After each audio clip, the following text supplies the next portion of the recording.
Malipayong kilom-kilom, dayong kilom-kilom, Subo, Kabisayan ug Mindanao.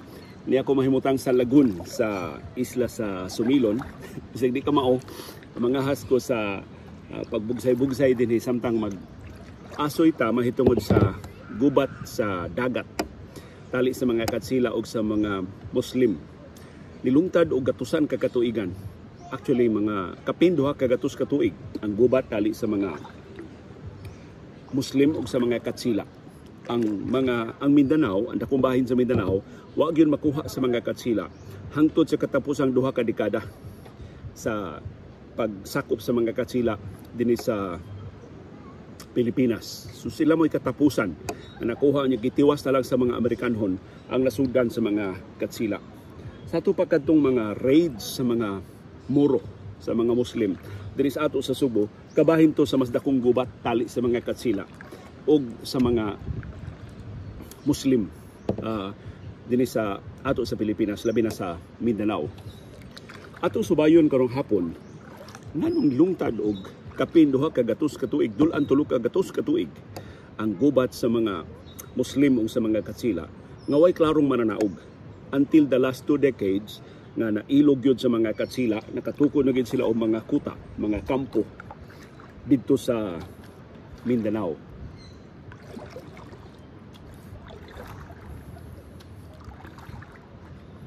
Okay. Masangko ko dari sa mga bakhaw, muliko ta. Aron nga di na mabalda ang atong sugilanon. Nakaliko na ko. Mag-istorya na ta, mahitungod sa gubat sa mga katsila o sa mga Muslim. Nagsugod ang gubat 18,600. Mao'y pagsugod pag-atake sa mga katsila sa mga Muslim. Na kung ang atong tan-awon maulang ang ilang binawsanay, mo-atake ang mga katsila sa Mindanao, mapakya sila pagpildi sa mga Muslim, mubawas pag-atake ang mga Muslim, rondahon niya ang Kabisayan, rondahon niya ang Luzon, iyang dagiton ang mga Subuanon, iyang dagiton ang mga Bisaya o ang mga Tagalog, di ta makasabot sa tinuod nga sugilanon. Ngano man gyud nga grabe man kayo ang ilang gubat. Ug mutaho ko ninyo karong hapon, karon pa sa kukahibaw sa tinuod nga hinungdan, ngano nga hilabihan ka bangis ug hilabihan ka protracted sa gubat tali sa mga katsila ug sa mga Muslim. Og mao ni nakanindot magtuon ka sa kasaysayan, makakita ka sa mas dako nga hulagway ug mas masabtan nimo ang mga panghitabo. Natuki na ni nato dinhi diri sa kusa Sumilon, pagtuki nato ini katong gubat sa Sumilon dihang ang puwersa ni Padre Julian Bermejo o sa mga pirata nga Muslim nakasangka diri sa kadagatan sa Sumilon. Usa lang to sa daghan kaayong mga panagsangka, daghan kaayong nga panag-engkwentro tali sa mga Muslim o sa mga katsila. O karong hapuna atong suwayan bisan dili takos ang pagsusi, ang pagsubay unsa may tinuod nga hinungdan nato, unsa may kapuslanan atong mga gubata, unsa may sinugdanan, unsa may pabilo ni atong mga gubat. Nagsugod ni 1600 dihang ang mga katsila niabot din sa nagpada sa ilang dugang mga puwersa din sa ato sa Pilipinas aron sa pag sakop sa tibok Pilipinas, mamatay ng tuyo. Pero mas dakong kahulugan mao, nasawa pa day sila maabot din sa Pilipinas, nagsugod na ang gubat sa mga katsila o sa mga Moro. Itawag ni mga Moro.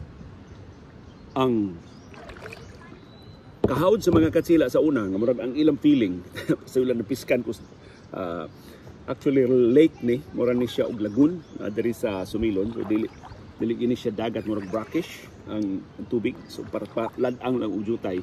Pero daghan kay ning tilapia, daghan kay diring mangisda nga mga guests sa Sumilon. Mao ni ilang usa sa mga gikalingawan.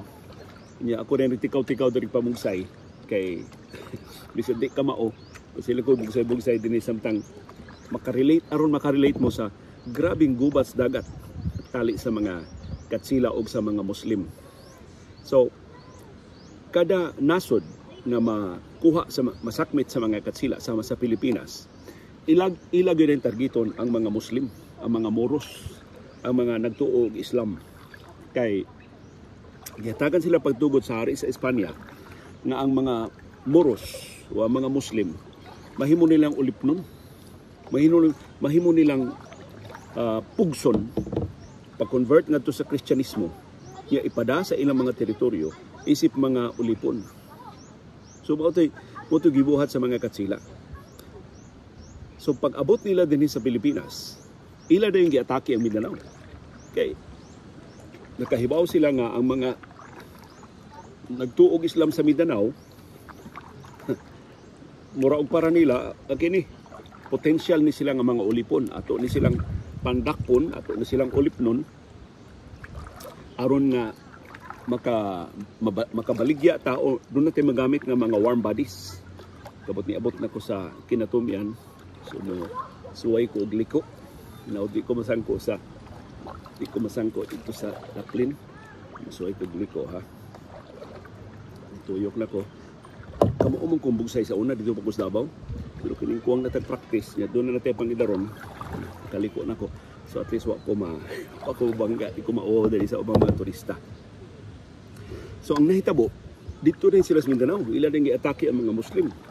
Sus, pag-abot nila organisado man kay mga Muslim, lahi ba din sa ato nga dali ra kay nilang nalupig ang mga Subuanon, dali ra kay nilang nalupig ang mga Bulanon, dali ra kay nilang nalupig ang mga pintado sa Leyte, dali kay ni surrender nila, nakikigala rin nila ang taga Manila, pero dito sa Mindanao gisuklan sila.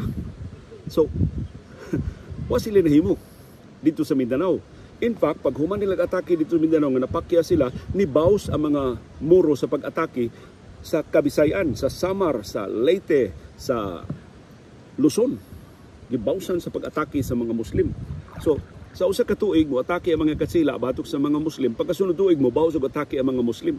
Naapil ta adto kita sa Subo. So actually, ang tuyo sa mga Muslim mao ang pagpanimaus sa mga katsila. Kaya mga katsila may unang ni-atake. Kunyan kaibaw ang mga Muslim nga tuyo sa mga katsila mao ang pag-ulipo nila o pagpugos nila pag-convert sa Kristyanismo, nalahi sa ilang relihiyon nga Islam.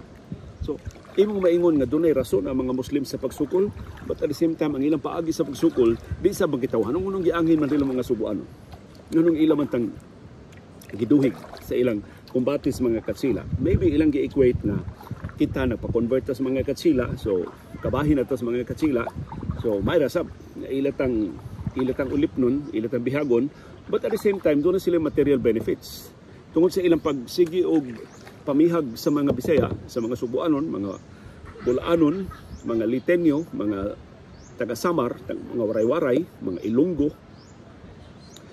Makakwarta sila kay ilamang iparansom. Ang mga pari ng mga katsila, ilamang iparansom og dako. Makakuha sila mga alahas, ilamang ilut ang mga lugar. So, sa usa ka bahin mo, silang nanimaus, sa pikas nga bahin, nang warta sila. Para nila nindot sa negosyo ha, nga kung atong malut ang usa ka lugar, atong mabihag ang mga nagpuyuan ng lugar, makaginansya ta, makakwarta ta. But at the same time, ang laing justification mao, they are just defending themselves. Kay kung wasan sila himuon, balikan sila mga katsila, kuya sila maulipon sa mga katsila. So ilas ang kita sa mga katsila na dili may mga pipitsugin, dili may mga talawan. Balik ngayon mo diri sa Mindanao, bawsan sa bunamo. So tuod man, pagkahuman nila grade sa Visayas o sa Luzon, pauli sila dito, uban sa ilang mga lots, uban sa ilang mga bihag, pag tinakuan nilang na kwarta, pilang naghanas alahas, kailan nakuha. Nibaw sa mga katsila pagkasulod tuig. So hapit kada tuig, doon ay ilusad nga atake ang mga katsila o mga Muslim, batok sa usag-usa. Ang nakapait ang mga kasultis, kita nga dili mga katsila, kita nga dili mga Moros. Kita in town na mga sibilyan, may labing makaluluoy. Sama rasab sa bagong gubat, nga ang mga sibilyan in town may labing makaluluoy, nag-away ang mga armadong mga grupo sa nakalilain ng mga nasod o nakalilain ng mga political persuasions, nakalilain ng mga ideolohiya. Ang inusinting mga sibilyan nga way mga armas, way ikapanlipod sa ilang kaugalingon, mo'y makaluluoy ng mga biktima. Kaya bisag kinsa may magpuli-puli o panimaus o pahimos na to. So may nahitabo na kita actually mga subuanon, ubang mga biktima atong mga Moro pirates, katong mga bandidong Muslim nga ni-atake nato. Mga collateral damage lang ta. Wa kita labot sa kinatibukan nilang away. So, muna ako nasabtan sa akong pagbasa sa kasaysayan nga nag-away ang mga Katsila o ang mga Muslim tungod sa pagpanguna sa mga Katsila. Ang mga Katsila mo iniuna og atake sa Muslim Mindanao. Aron paghimo nilang ulipon, aron pugson sila nga mahimong mga Kristiyano, aron pugson sila nga mo-convert gikan sa Islam ngadto sa Christianity. Og himo jud sila ulipon, gamiton gyud sila isip mga ulipon, gamiton sila sa ubang mga teritoryo sa Espanya o gamiton sila sa ubang bahin dili sa ato sa Pilipinas. Og imagine, kining maong bawsanay nga pagpangatake sa mga Katsila o sa mga Muslim nagpadayon sud sa kapin duha ka gatos ka tuig, from 1600 to 1680. Ingon ana, in fact nilugway pa ni hantod sa dayon ng lingkawas sa Pilipinas gikan sa mga Katsila, dayon ng baligya sa mga Katsila sa Pilipinas ngadto sa Estados Unidos. Nagpadayon pa ang panaggubat. Unya mura ba og stalemate ba ng mga Katsila wa gid kanan inig adto nila sa Mindanao. Ang mga Muslim mobaw sa pinagi sa pag-atake dinhi sa Visayas ug sa Luzon. In fact, niabot sila og pangatake dito sa Manila. Kalayo na sa Manila gikan sa Mindanao. Niabot og pangatake dito ang mga Muslim. Aron papakita sa mga Katsila nga ayaw mig isubjugate. Ayaw ninyo og suway ulipon. Ayaw ninyo suway og panamasamas. Kaya musukol mi, manalipod mi sa among kaugalingon. Actually, mo to'y mensahe sa mga mo ilang political message, pero ang ilang paagi sa pagparangat sa mga mensahe, pagpahimos, ang pag-angin sa inosenteng mga sibilyan, wa man gid labot atong ilang away, pero kita lagi mo naigo. Hangtod nga ang nagsilbi nga turning point sa mga gubat nga ang mga Katsila di gyud kaatraka sa mga Muslim. Sa unsaos mga Katsila di man gid sila makaatraka sa mga Muslim. Dunay duha ka mga dagong hitabo nga nakabalda sa atake. Dihi gayon nga mga Katsila nakahukom ilang tapukon ang tanan nilang puwersa, ang kinakusgan nilang puwersa ilang tapukon dito sa Mindanao, ilang atakihon, tinuton yung pag-atake ang mga Muslim, one island at a time. Dili nila lukpon o atake ang Timog Mindanao, punteriahon nila usa ka isla, ang Hulo, ang Tawi-Tawi, ang ubabahin, ang Kudarat, katang kanang Sultan Kudarat karon gitawag nila Kudarat sa una. Moy ilang atakihon aron nga itingob at ang puwersa sa Katsila, siya ron di nila malupig ang mga Muslim. So, posisyon na. O masaligo ng mga Katsila, kaya mapildi na ang mga Muslim ini. Sus, momento'y 1662 ni. Sa ito pa, ika-62 nga tuig sa pagsigi o pangatake sa mga Katsila sa Mindanao, yung andam na ito silang muhunat sa kinakusgan nilang atake. Momento'y pagkahitabo sa pagpangatake sa grupos mga insik. Doon ay grupos mga insik, human ni limahong, doon nila yung grupos mga insik. Nga pertindaku ang grupo ha. In fact, kining grupos mga insik, hilabihan nila kagamhanan, ilago na palagpot ang mga Dutch, gikan sa Taiwan.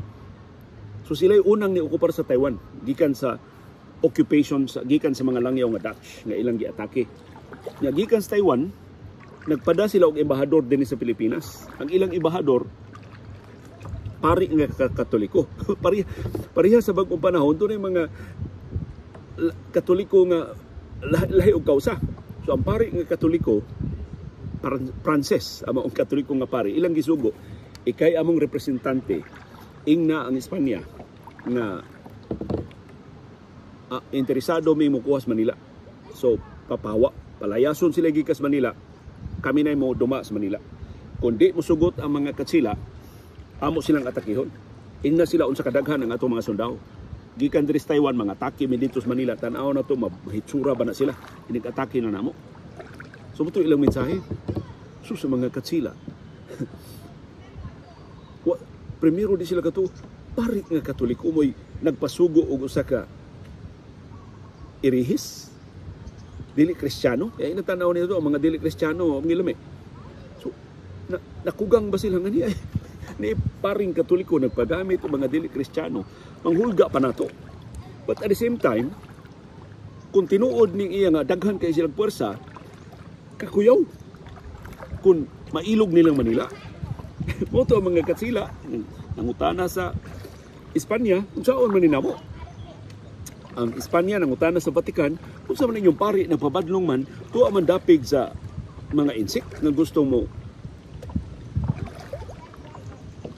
sakmit sa Manila gikan sa mga katsila. Moto nga, in the meantime, wa may internet sa una, dugay manggayo ang dagas komunikasyon, ilang giingnan ang pare, paabot sa diha padre. Kay, mananghid pa mi sa among kadaguan, magklaro pa mi kung unsay among ikatubag nimo.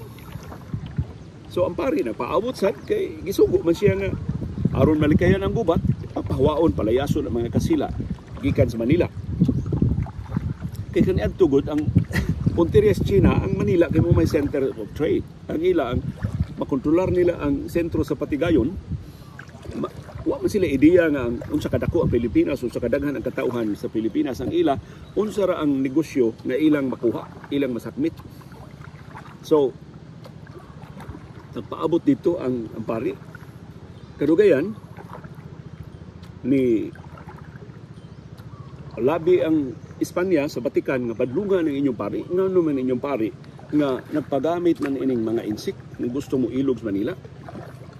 So finally mo gibalibara nila. Of course niingon ang mga katsila o kalami na mo din sa Manila unya magpailog ni sa mga insik. Manglayas may para sa mga insik.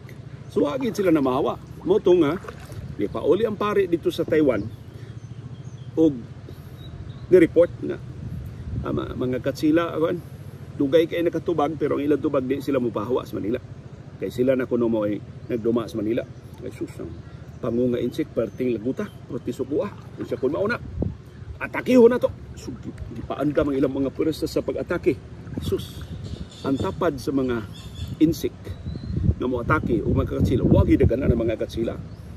Pero ang mga katsila nabalaka na sa daan, nahadlok na daan, ingon ang mga katsila. Kung mo atake gini mga insik, kini mga insik diri sa parian, naman ito parian dito sa Manila. At ito ginidapig sa mga insik.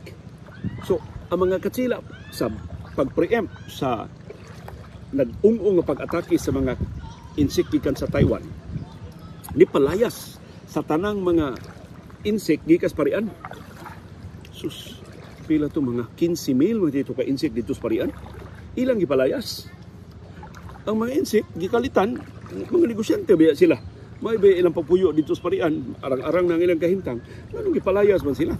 Kay ang ilang nahibawan gidudahan lagi sila na mudapig sa impending na pagpangatake sa taga mga insik gikan sa Taiwan. Sus, ang nilayas mga 12,000 out of 15,000 ka mga insik sa parian, nilayas ang 12,000. Ang 3,000 na hibilin, gipatay. Gipatay katong 3,000 nga nabilin, katong nang layas ni sukol. Wa man sila higayon sa pag asa man sila ipli. May mga og mubalhin lagbay nga maghakot na kasi mong butang, nya puyo ka dito pikas nga bay. Gipalayas man sila sa Manila. Nya ilang negosyo, ilang panginabuhi na mas Manila. Ni sukol sila mga katsila agi masakit. Pwede daghanan na ngamatay ng mga insik. Unya ang main event na mga pag-atake unta sa gamhanan kay puwersa sa mga insik gikan sa Taiwan, wa madayon. Kaya ang ilang leader namatay man. Unya, doon na unta siya anak, di man sa interesado nga mangu. Kaya para siyang anak, okay lang ni Taiwan. Di na ta mangilog og laing teritoryo. Kuwang sa ambisyon bang anak. So wa madayon ang invasion.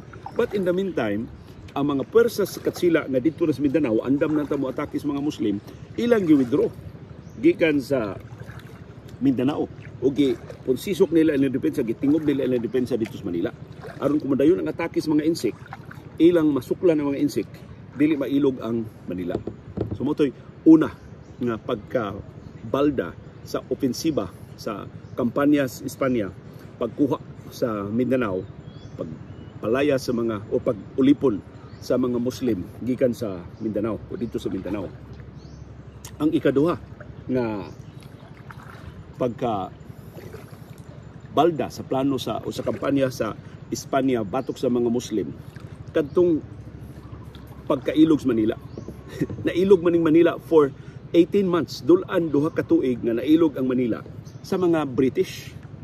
So ang Britanya, ang ilang puwersa, mas maayo man ang puwersa sa Britanya kaysa Espanya, karaan man kay ito mga puwersa sa Espanya, naka ilog sa Manila for 18 months. So sa diyang nailog ang Manila sa mga British, ang puwersa sa Espanya dito sa Mindanao, gipabalik sa mga sa Manila aron nga mutabang og pakig-away sa mga British dito sa Manila. So nabalda na sab ang kampanya pag ulipon sa mga taga Mindanao.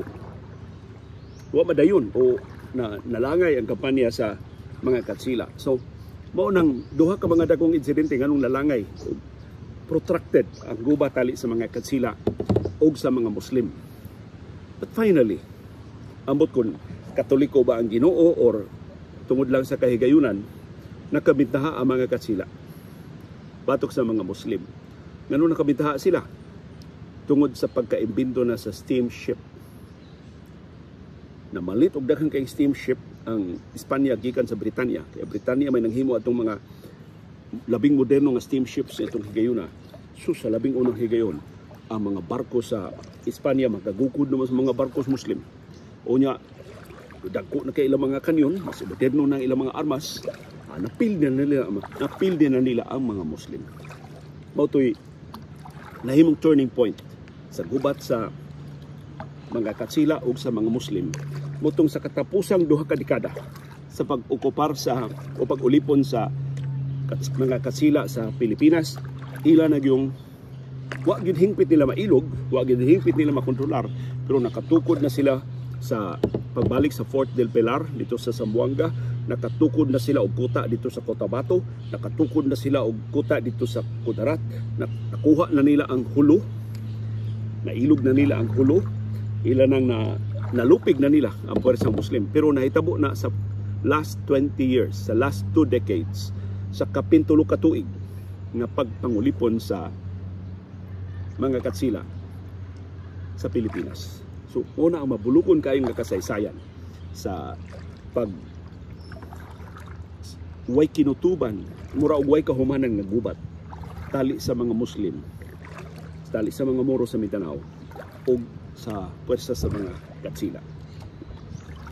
Og kanang maong gubat kung imong tunan, daghan kay kag makuha nga mga pagtulunan nga mupasabot nimo unsay nahitabo sa mga bag-ong gubat karon, unsay may nahitabo sa bag-ong nga mga panagsungi karon, nganong naingon iniman, nganong naingon ana man, kay later on sa dihang ang superiority sa mga armas sa Katsila nakapabor na sila dito sa mga gubat sa Mindanao, ang mga pamilya sa Mindanao nagkabuwag-buwag na. Kaya ang ilang mga ginikanan nga may isog kay nisukol sa mga Katsila, nangatiguwang naman, nangasakit na, nangamatay na. Pagsunod sa mga bata, adiha, nagkatibuwaag na sab ang mga gingharian dito sa Mindanao, kay ang anak sa Pangu, bata pa, di pa makapuli, unya ang bayaw sa Pangu, mauntay mo puli, dili mo sugot ang mga parente nga sa anak nga nganong lain mang pamilya mo mudah sa. So nagkabuwag-buwag na, o gi-exploit sa Espanya. May biya kay ang Espanya sa pagbuwak-buwak o pagbuwang, pagsabong sa mga Pilipino. So nakakita ang Espanya og kahigayunan nga kini chance na ni nato sa pagdominar sa mga Muslim dito sa mga Moros dito sa Mindanao. So daghan kaayo, abunda kay mga pagtulunan ang maong kampanya sa mga Katsila dito sa Mindanao. Eventually nidaog sila, pero naapsa na sila sa Treaty of Paris.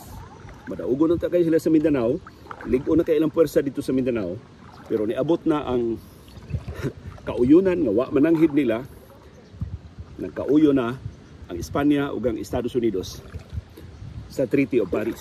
Gibaligya sa Espanya ang Pilipinas ug ang ubang giokupahan niya nga mga teritoryo ngadto sa Estados Unidos. Ug ang Estados Unidos na mo'y nitiwas sa pagkontrolar sa Mindanao bisan sa kay hangtod sa mga Amerikanhon kusganon gihapon na pagsukol sa mga Muslim sa mga Amerikanhon. Ug mao na ito pagtumaw sa bag-ong phenomenon nga gitawag sa mga katsila og juramentado. Nga daghan kaayong mga usara ka manggugubat. Dili hapit ng basangko diri sa Bakawan. Juramentado. Ang mga juramentado dito sa Mindanao nisukol sa kadiyot isangko na jud ko sa kilid. Nalingaw ko sa ko istorya wala ko upasimang ang kumbangka. Isud na ko sa Bakawan. Ang mga juramentado sila rang usa ra ka juramentado ni atake sa mga sundao, ni patay sa mga sundao bisag siya mismo namatay. Iyang sakripisyo ang iyang kinabuhi. So mura siya og suicide bomber sa bag-ong panahon. So daghan kay kag mga pagtulon nga makitaan kung imong lilion ang nangagi nga mga gubat. Tali sa mga katsila og sa mga Pilipinon, tali sa mga katsila og sa mga Moro sa Mindanao, tali sa mga katsila og sa mga langyaw, mga insik o mga British nga malampusong ang China, malampusong nihudlat sa Espanya, nahudlat pag Espanya nga mailog sila. Ang Britanya nilampos yun sa pag-ilog sa Manila if only for 18 months. Daghang kay salamat sa inyong pagsubay, pagsalig, pagsabot, pagsunod o pagpaminaw sa atong panahom dayong kilom-kilom. Uban ni Dr. Iris Maynosibi diri sa Bukiran Barangay sa Dili Bukiran Barangay yes Isla sa Sumilon sa Uslob dool sa Bagatang Tumoy sa Subo kini si Leo Lastimosa. Magpasalamat sa inyong pagsunod namo sa tibok tuig sa 2023 atong hangpon na bagong tuig 2024. Ugma pohon. Malipayong dayong kilom-kilom kanatong tanan.